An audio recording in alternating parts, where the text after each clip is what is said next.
Fala pessoal, tudo bom com vocês? Estamos agora ao vivo, direto de mais um episódio aqui do Eurocast. Hoje eu estou trazendo o Ricardo Azariti, um grande amigo meu, e também meu cunhado. Seja Mais do bem-vindo. que amigo, cunhado. Exatamente, muito obrigado por você ter aceito o convite e para compartilhar também a sua experiência morando em Portugal, né? Morando, estudando e trabalhando em Portugal.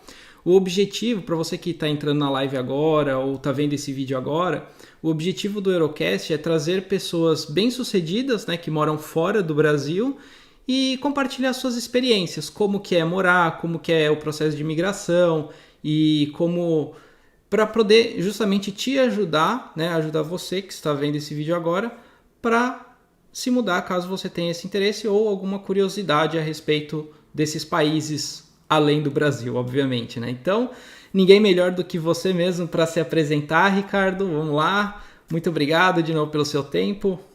Se apresente. Obrigado você, Lê. Obrigado pelo convite. Fico feliz de poder participar. Eu acho que esse tipo de conteúdo é super ajuda demais quem está no processo de mudança, quem está planejando, quem está começando a pensar nesse grande projeto de vida que é mudar de país, né?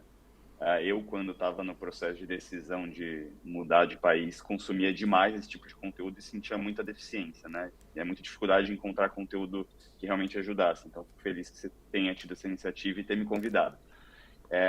E para me apresentar rapidinho, eu sou Ricardo Azariti, sou cunhado do Leandro, eu sou de Campinas, lá no Brasil, estado de São Paulo. Me mudei para São Paulo em 2007 para fazer faculdade, onde eu me formei, fiz jornalismo lá.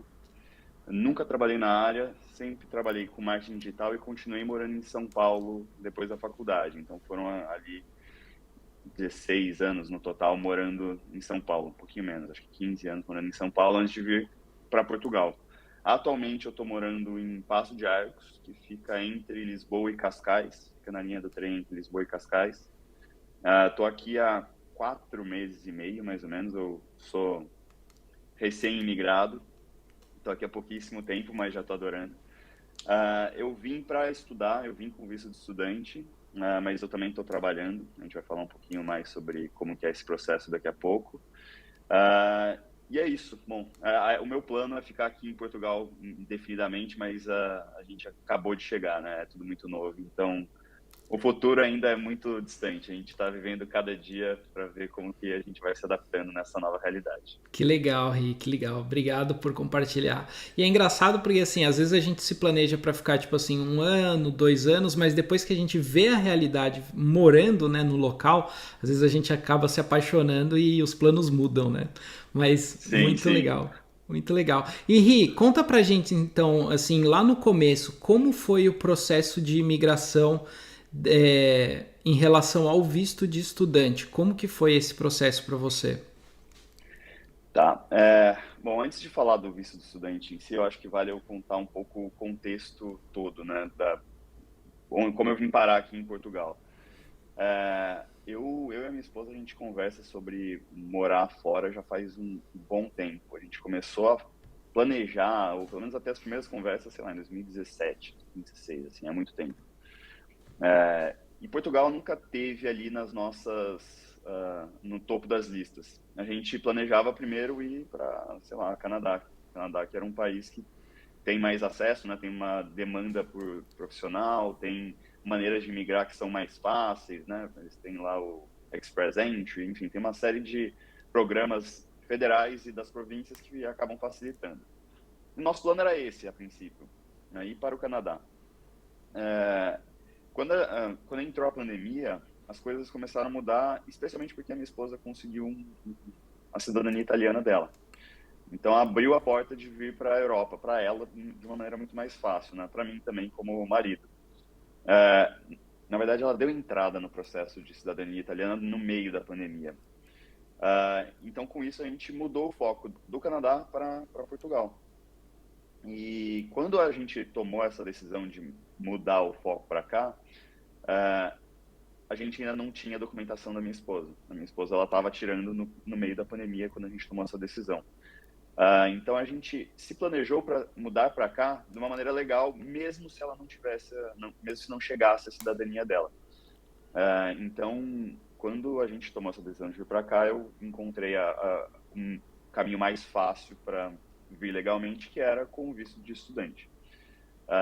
O visto de estudante ele tem uma série de benefícios assim, né, para o brasileiro que vem para Portugal. Você consegue trabalhar com ele, você tem uma série de facilidades, até mesmo burocráticas, que são um pouco mais, eles passam, deixam a porta um pouco mais aberta para quem vem estudando, né? E o Facilita, né? processo facilita, Sim. facilita. E não só o processo migratório, como também os processos daqui, né, para retirada de documentos, alguns documentos que são mais fáceis de retirar se você tem o visto de estudante, enfim. E o processo para retirada do visto, assim, não sei se todo mundo aqui já teve a experiência de tirar algum visto, seja visto de turismo para Estados Unidos, por exemplo. É um processo burocrático, um processo Penoso, difícil, né? não é fácil, Difícil. penoso. E não é diferente para o visto de estudante para Portugal. É um processo que tem muita informação desencontrada, é um processo que tem muito.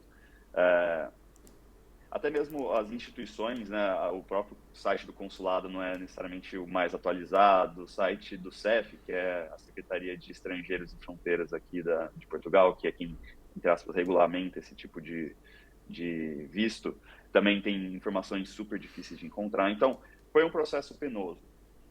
Eu tive que dedicar bastante tempo do meu planejamento para entender que tipo de documento que eu precisava apresentar, que tipo de documento que faltava, enfim, não foi fácil não. Antes de aplicar, né?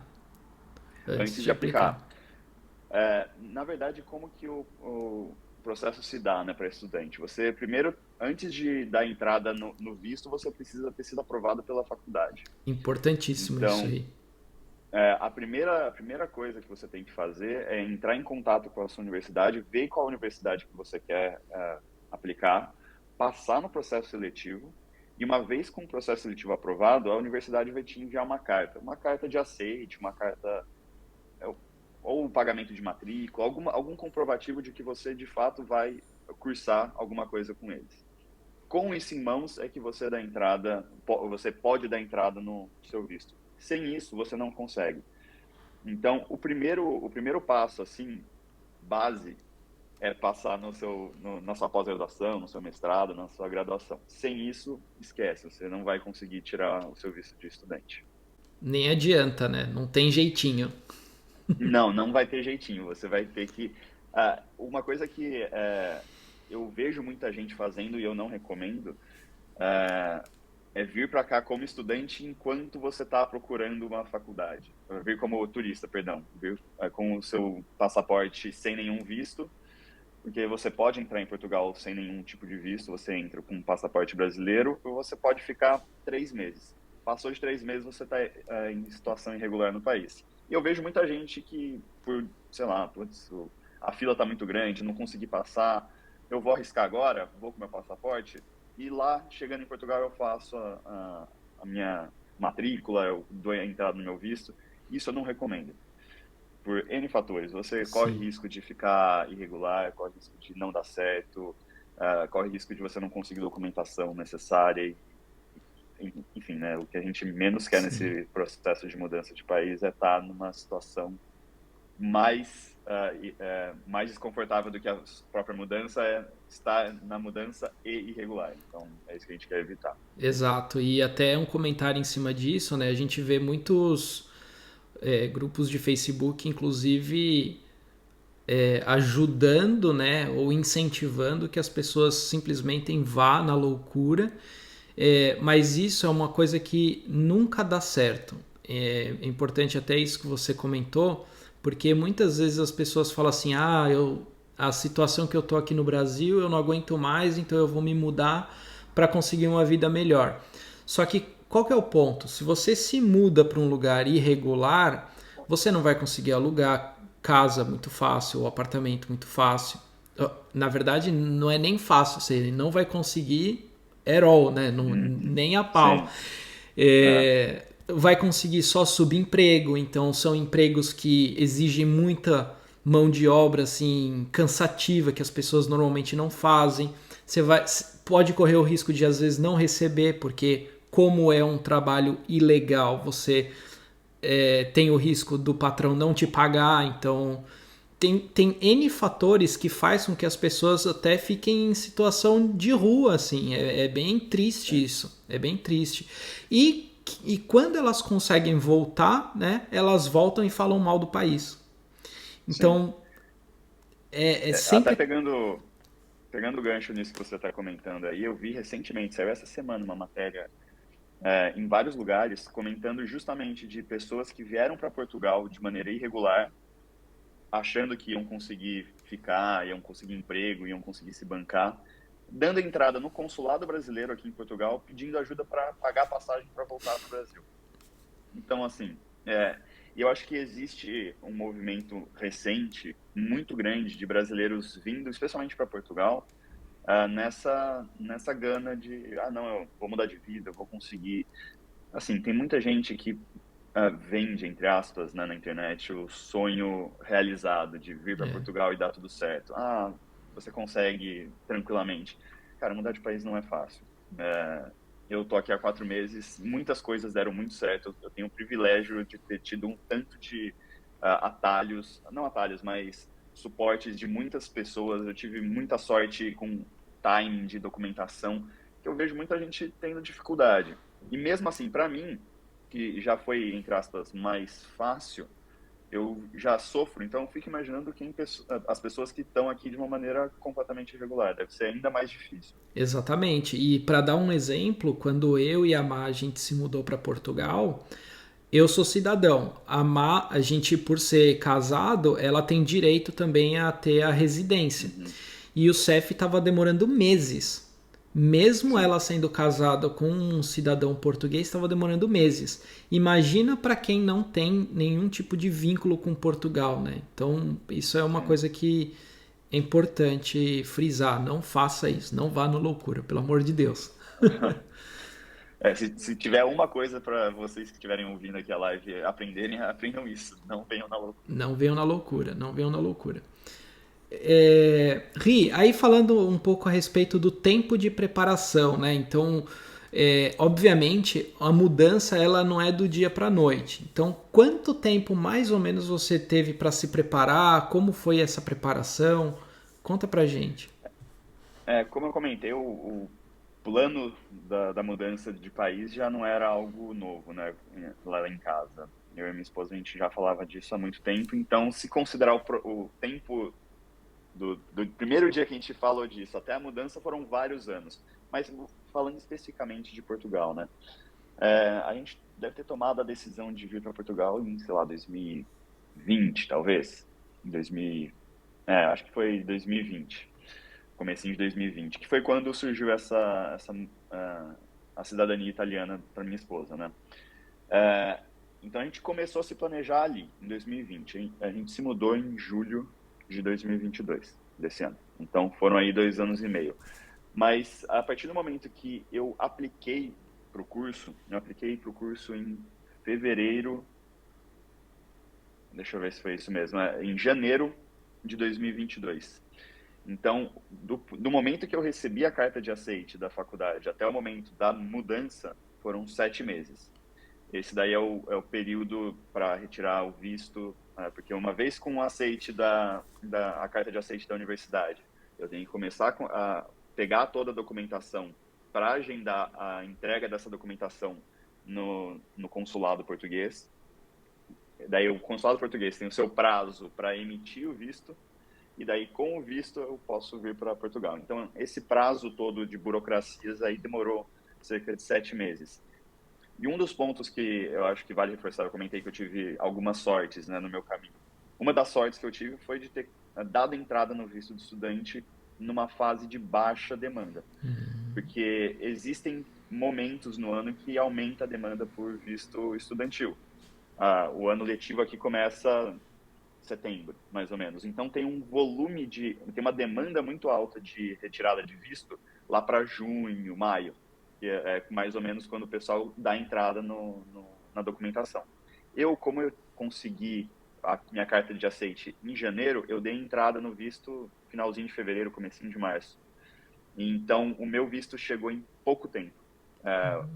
O consulado fala de 60 dias úteis para chegar o visto. Eu vejo pessoas falando que estão há 70 dias úteis, 90 dias úteis e ainda não chegou o visto.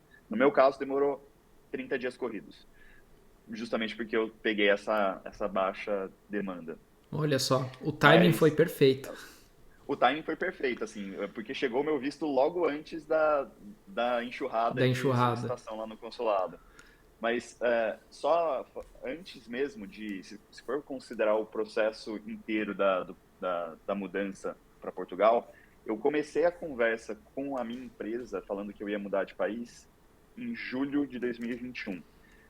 Então, assim, são Vários várias fatores, etapas. São etapas. várias pequenas caixinhas que a gente tem que cronometrar. É quase que uma gestão de projetos, né? A gente tem várias etapas ali do projeto para acontecer. Essa da documentação eu comecei em janeiro de 2022. Agora, no meu trabalho, eu comecei em julho de 2021, porque é um movimento mais delicado, é um movimento mais sensível, tem uma série de uh, traumas que a gente quer evitar, né? Então, putz, será que eu vou ter que ser mandado embora? Será que eu vou ter que pedir demissão? Será que a minha empresa vai conseguir me contratar? São muitos fatores que você, junto da empresa, tem que se acertar. Então, por isso que a gente optou por levar esse assunto para os nossos trabalhos com uma certa antecedência um pouco maior. Claro, claro. Até mesmo para os gestores eles saberem do interesse, né? De, de que você tem de poder morar. Daí eu acho que vai de cada profissional. Ou você decide em. Se você, obviamente, puder ser transferido. Por exemplo, se você trabalha numa Accenture da vida, que ela tem filiais em outros lugares, você levanta a bandeirinha falando, eu tenho interesse de se mudar. Isso é uma coisa. Outra coisa, o que eu acho que é mais comum, né, é você trabalhar para uma empresa no Brasil e aí você se programa, né, deixa claro a sua intenção, mas começa a buscar alguma coisa aqui, né? E bem honesto, né, dá para procurar trabalho do Brasil, direto do Brasil, né? Em empresas aqui. Então, LinkedIn tá aí para isso, né? Para te Sim, ajudar. sim. Ri, a gente conversou agora a respeito do processo de migração, tempo de preparação, né? E estudando, né? Porque você já começou a faculdade, né? Já. Você vê alguma diferença entre os estudos das faculdades portuguesas com as brasileiras? A metodologia de ensino, alguma coisa diferente ou é a mesma coisa? Não, eu sinto bastante similaridade, assim. O curso que eu estou fazendo, até não comentei, né? Eu estou fazendo um Executive Master in International Business. O nome do curso, ele já meio que dá uma noção de como que ele vai ser. Ele é um Executive Masters, ele é focado em pessoas que estão no mercado de trabalho já. Então, ele tem uma característica de ser leve. Ele tem uma característica que eu acho que é muito vantajosa para quem quer vir aqui trabalhando, quer vir para cá trabalhando. Por quê? Esse curso que eu faço na Porto Business School, as aulas acontecem uma vez por mês, uma quinta, uma sexta e um sábado. Então eu, entre aspas, só dedico 2 dias úteis, quinta e sexta, por mês, 2 dias úteis por mês. Que legal. Então é super conciliável com o meu trabalho. Então, a característica desse curso, ela não é tão pesada em termos de trabalho, tem que ficar fazendo hora extra lá na faculdade para ler material. É um outro tipo de metodologia. Não estou falando que seja uma metodologia diferente do que tem no Brasil. Eu acho que tem muitas universidades no Brasil que oferecem cursos com esse mesmo ritmo, especialmente focado nesse público de profissionais, né, de pessoas que Sim. estão no mercado de trabalho. Então, nesse sentido, eu não notei muita diferença. As aulas são muito parecidas em termos de a dinâmica, é o professor, a turma interagindo, trabalhos em grupo. Uma característica que eu acho que a pandemia trouxe é que os alunos podem tanto assistir presencialmente quanto online ao vivo, né? Não é Sim. gravada a aula, mas enfim, então dá essa disponibilidade de você eventualmente, sei lá, para esse mês em específico eu tenho uma viagem a trabalho, então eu não posso participar da aula, eu conseguiria assistir remotamente, o que também é um fator, é um diferencial bem legal. Mas Olha só. ainda seguindo nessa linha das diferenças de como que é o curso e tudo mais, né? Eu acho que esse tipo de curso que eu estou fazendo que tem mais contato profissional, né? Eu acho que é um caminho muito bom para quem vem sem emprego. Porque você vai entrar em contato com pessoas que já estão no mercado de trabalho. Então, conseguem te ajudar com contatos, conseguem te ajudar a fazer networking, que, querendo ou não, você chega num país novo, a sua rede de contatos é praticamente inexistente, é muito pequena. É verdade. Se é que exista, né? Então, no final do dia, é uma maneira muito boa para você encontrar o seu emprego aqui.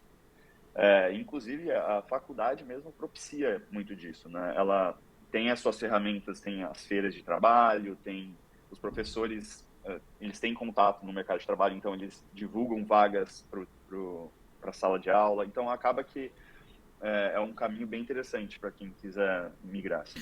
Um parênteses, né? Como a gente comentou a respeito de trabalhar, estudar, né?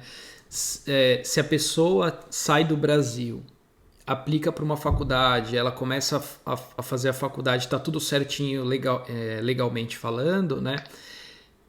Até ela arrumar um trabalho, é importante que ela precisa ter como chama? Um colchão, né?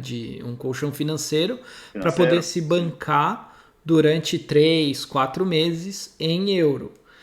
Embora Sim. Portugal seja considerado um país assim cujo custo de vida ele é mais acessível, a gente tem que lembrar que o custo ele é em euro. Então você tem que ter Sim. esse planejamento em euro, só para deixar claro Bom esse ponto. ponto. Até uma das documentações que eu precisava apresentar lá no momento da retirada do visto no Brasil e aqui quando eu cheguei para dar a entrada no meu título de residência, nos dois casos eu tive que provar que eu tenho recursos financeiros para me sustentar. Não é muito claro, não existe uma definição assim preto no branco falando quanto de dinheiro que você precisa ter. A gente escuta relatos desde pessoas que chegaram e mostraram, eu tenho 3.000 euros na minha conta bancária, olha aqui o extrato, até pessoas que tiveram que provar que eles têm dinheiro suficiente para se bancar com moradia, curso e tudo mais por um ano inteiro. Então varia muito de pessoa para pessoa, da experiência de pessoa para pessoa. Mas uma coisa é obrigatória, você precisa provar tanto para a retirada do visto quanto para a titularidade de residência que você tem capacidade de se sustentar no país. Perfeito, muito importante, muito importante. E falando essa questão, aproveitando o gancho, né, de que a gente está falando dessa mudança e já estamos no país, quão burocrático você acha que foi assim para aluguel, que é chamado arrendamento, né, em Portugal? Uhum. Como que é? Você achou muito burocrático? Teve muita dificuldade? Como que eu e minha esposa a gente decidiu fazer, né? A gente, antes de vir para cá, a gente alugou um apartamento via Airbnb. A gente pegou um mês lá no Porto. E nesse um mês a gente decidiu acelerar o máximo possível para pegar o nosso apartamento definitivo, né?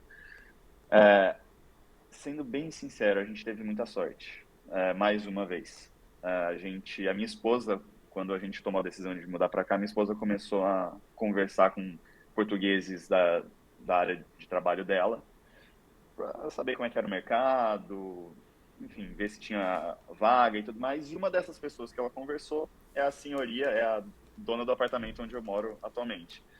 Então acabou que até nisso a gente teve sorte, porque quando a gente veio para cá, ela estava saindo desse apartamento de mudança para o Algarve. Então Outra vez o bagou assim, timing perfeito. timing perfeito. Mas foi assim, literal. Ela saiu do apartamento, sei lá, no dia 6 de agosto, dia 8 de agosto a gente estava no apartamento. Foi um negócio assim de louco. Nossa. Inclusive ela até tinha deixado o sofá dela aqui. Ela falou, eu venho aqui, daqui 2 semanas eu tiro, pode ser? Então, até nisso a gente teve muita sorte. Mas, escutando relatos também de outras pessoas, não tá fácil o arrendamento aqui em Portugal. Tá bastante difícil por N fatores. É, Para começar, a oferta de residência aqui não é tanta. Você encontra muito apartamento, muita casa muito antiga, que está assim, em estado deplorável.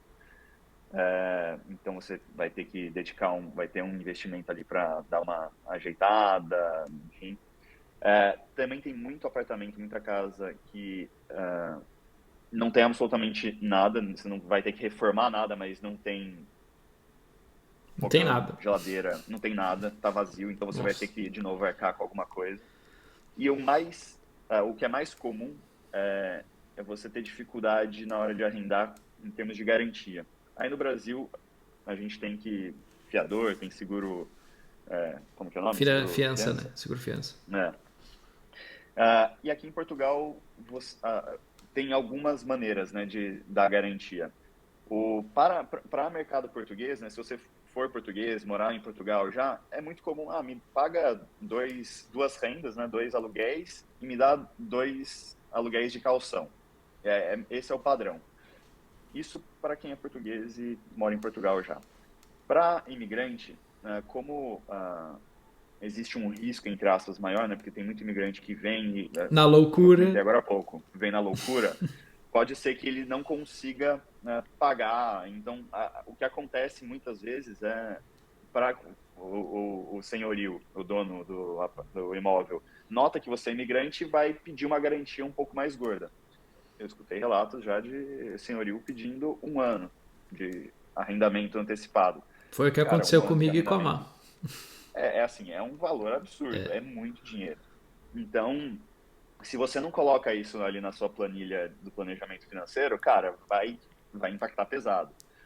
E uma outra coisa que eu acho que entre aspas, complicada, muita gente vem para cá com dificuldades de documentação e um documento que é muito simples para quem vem legalizado e acaba sendo muito difícil para quem não vem é o comprovante de morada, que é um dos exemplos é o seu contrato de arrendamento, seu contrato de aluguel, que vem ali o seu CPF, né, o É, NIF, o que a gente chama NIF. aqui em Portugal, e com isso você já consegue provar que você tem residência. Quem vem ilegal, muitas vezes o proprietário sequer quer fazer um contrato que eles falam que é registrado nas finanças, que é como se fosse um contrato chancelado pelo órgão, pela Receita Federal, algo equivalente a isso. E não fazendo isso, o contrato não tem validade como comprovante de morada.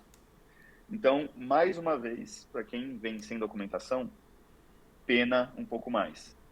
Para a gente, de novo, a gente teve todas essas sortes de ter a senhoria que já confiava na gente, que registrou o contrato nas finanças. Então, tudo isso fluiu de uma maneira muito mais tranquila do que comparando com outras pessoas que vêm meio que na loucura. E um ponto, falando especificamente de universitário, né? É um mercado que eu não conhecia muito aqui em Portugal, mas que eu descobri que é muito forte, são as residências voltadas para universitário. É basicamente um prédio que, sei lá, um grupo de investidores ou uma empresa faz, é um prédio voltado para universitários, que são vários apartamentos muito pequenos, apartamentos que eles falam T0, né? Não tem um quarto, é como se fosse um estúdio, Sim. um quarto-sala. E que é voltado realmente para quem vem para estudar. Então, tem um mínimo de estrutura, geralmente são apartamentos muito arrumados, o prédio como um todo ele tem uma estrutura bem legal, seja área de serviço compartilhada, enfim, tem uma estruturinha um pouco mais arrumada. Acaba que essas opções de arrendamento são um pouco mais caras.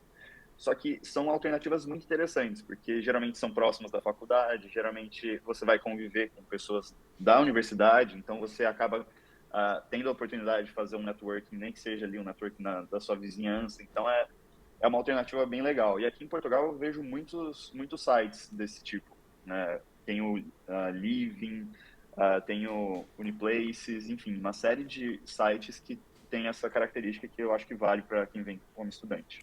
No Idealista também tem, Ri, você sabe? O idealista ele é mais generalista, né? Ele pode eventualmente aparecer ali esse tipo de conteúdo, mas como o idealista tem um caráter mais todos os imóveis, Sim. fica um pouco mais difícil de você filtrar.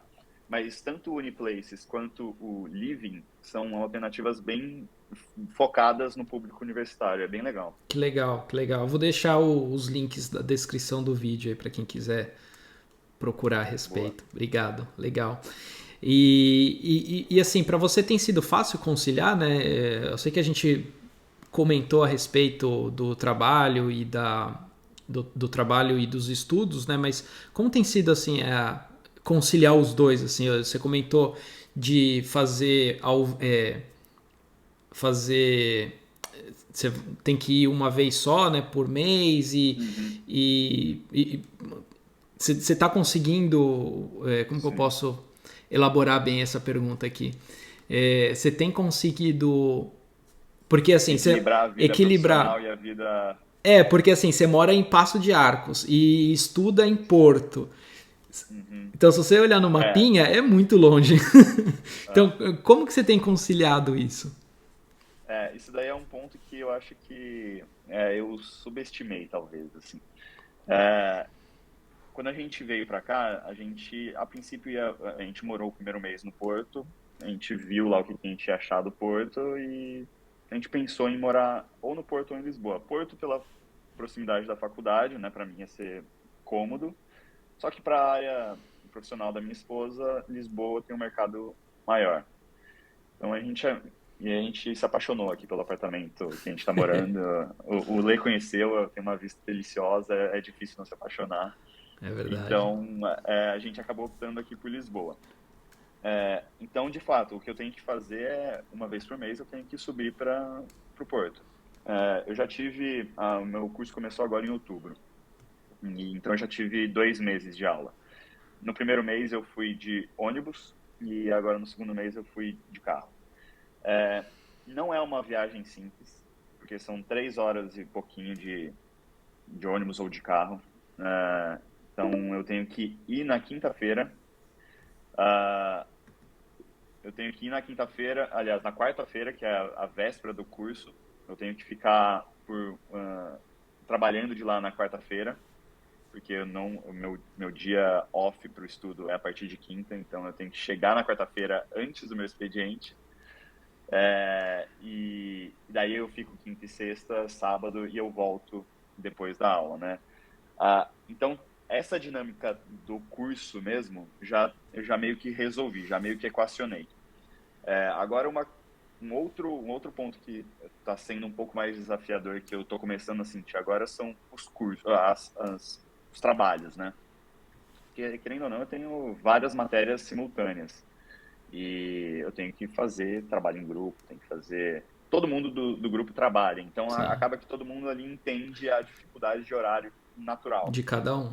Mas, querendo ou não, no final de semana você tem que dedicar, vai ter que dedicar um pouco do seu tempo para os estudos. Sim.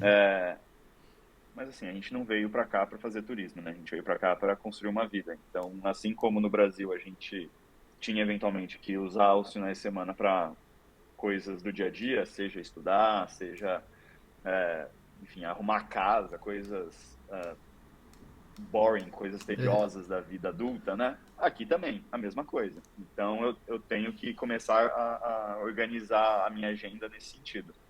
E só um ponto sobre os dias úteis que eu estudo, né?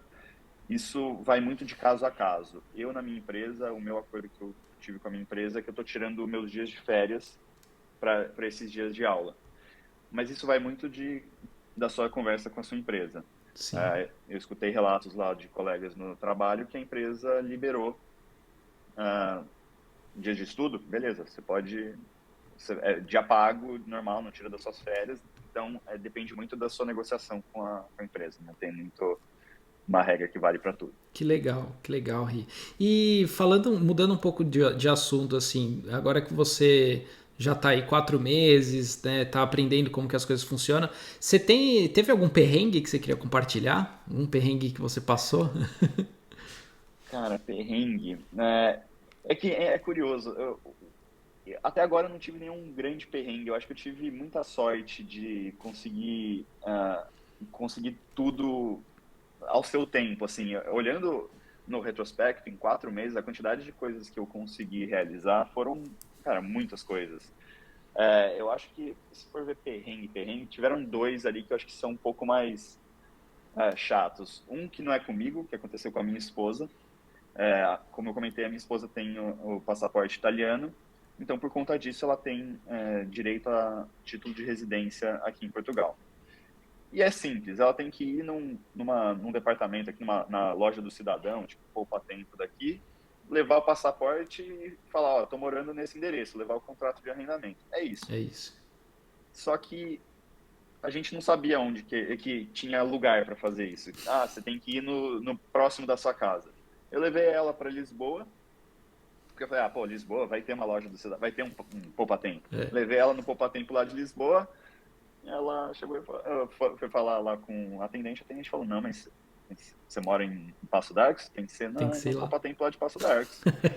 E daí ela veio até aqui, e, em outro momento, né, em outro dia, e pediram outros documentos para ela. Uma Putz. coisa que é muito, que a galera que mora aqui em Portugal fala, é que o padrão de Portugal é não ter padrão.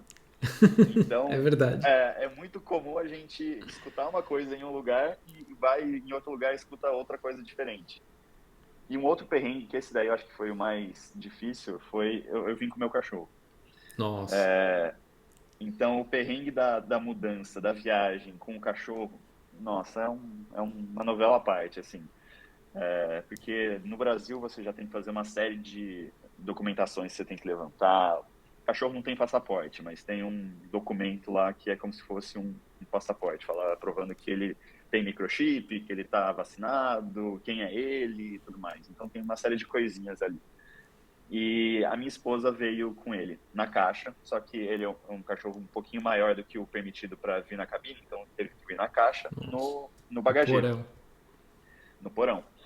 E, putz, isso daí você escuta a notícia pra caramba de desastres que acontecem, né? Nossa. Então, a gente teve toda uma preparação psicológica ali, tanto conosco quanto com o cachorro. A gente adestrou o cachorro para ficar tranquilo na caixa. É, a minha esposa, a gente vem em voos separados, ela que trouxe o cachorro. Então, minha esposa também teve toda uma preparação psicológica para, não, eu vou entregar o meu cachorro para a galera da TAP, eles vão cuidar bem do meu cachorro. E daí chegar aqui com duas malonas, uma malinha de mão, mais uma caixa, a gaiola do cachorro, nossa, foi assim, uma aventura. E trazer tudo isso, as 4 malas pesadas de nós dois, as 2 malas de mão e a jaula do cachorro de Porto para cá, para Lisboa. Então foi um perrengue essa viagem, a mudança de Porto para cá foi uma aventura à parte, assim, a gente teve que pegar um carro grande, teve que coube tudo assim na risca, mas no final deu tudo certo. Nossa, que bom, Ri. E, Ri, para finalizar aqui, quais são as dicas que você daria para quem gostaria de mudar? Conta pra gente. Ó, a primeira dica, eu acho que mais importante é se planeje muito. Faça uma planilha financeira, faça uma planilha de datas, faça uma planilha com todos os checklists que você precisa cumprir. Uma das coisas que eu acho que me ajudou muito, até no processo psicológico, né, da mudança, que a mudança não é fácil psicologicamente também. A partir do momento que eu tive a tranquilidade de ver num checklist, ó, eu preciso fazer tal coisa, eu preciso pegar tal documento, passou de uma coisa etérea, uma coisa sem forma, para uma lista de tudo. Então eu pude encarar a mudança de uma maneira muito mais tranquila e muito mais leve. E é uma coisa super importante. Por mais que você planilhe, se planeje, perrengues imprevistos acontecem, gastos inesperados acontecem. Então, eu acho que eu não estava preparado para isso. Eu me preparei tanto em termos de planilhamento, eu achava que eu não ia ter esse tipo de imprevisto. E, cara, cheguei aqui, tem que comprar cama. Eu não estava Nossa. prevendo gastar dinheiro com colchão, com talher, sabe? Coisa que é Sim. óbvio, você vai ter que comprar, você vai ter dificuldade para encontrar um apartamento que já tem essas coisas. Então, por mais que a gente se planejou, ainda assim você é passível de imprevisto. Então, venha com essa tranquilidade. E uma coisa que eu acho que é essencial é, se você não vem sozinho, se você vem com alguém, tenha uma conversa franca com esse alguém. Porque não é um processo, não é uma decisão leve, é uma decisão que muda a vida de muita gente. Não é só a vida no meu caso, que eu vim com a minha esposa, não é só a nossa vida, é a vida nossa com os nossos familiares que ficaram no Brasil, os nossos amigos que ficaram no Brasil. Então é muita coisa. Então tenha conversas abertas, se deixe levar pelos sentimentos de saudade que você sente, de medo de, será que não vou fazer amizade? Será que eu vou perder as amizades que eu tenho no Brasil? Cara, se deixe levar por esses sentimentos e converse abertamente com todo mundo ao seu redor, porque isso eu acho que acaba fortalecendo e criando mais vínculo ainda com as pessoas queridas do Brasil. Que legal. Ri, muito obrigado pelo seu tempo, agradeço demais e a gente vai encerrando aqui esse episódio. Obrigado, Ri, de coração. Obrigado, Lê, pelo convite. Obrigado a todo mundo que assistiu e acompanhou a gente. Espero que vocês tenham sorte na mudança para o país que vocês estão procurando. Um Um abraço. abraço.